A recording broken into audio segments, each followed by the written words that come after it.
So, habang lilinis ako ng bakuran namin, napagod ako sa kakalinis ng aming gardens. So, bigla akong sumilip sa likod ng aming bahay at ayun, boom, nakakita ako ng wallabies. Wallabies is kapatid ni kangaroo. Tingnan nyo guys, yung nila, tummy pouch. Yung pouch ni kangaroo, ayan. Diyan nila nilalagay yung kanilang baby sa pouch ng kanilang tiyan. So habang kumakain sila, yung baby din kumakain din ng ng damo, o di ba?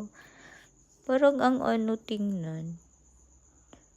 Ang hirap. Parang ako yung nahihirapan. Tingnan mo nga naman. Lalo na pag sila, pag tumatalon-talon, 'di ba? Parang mabigat yata sa tiyan niya. Oh, yun lang po. Thank you for watching. Ayan, hindi na yan sayaw ha. Magagalit naman yan ng iba dyan dahil hindi na daw ako dancer. Ayan, kangaroo wallabies na yan.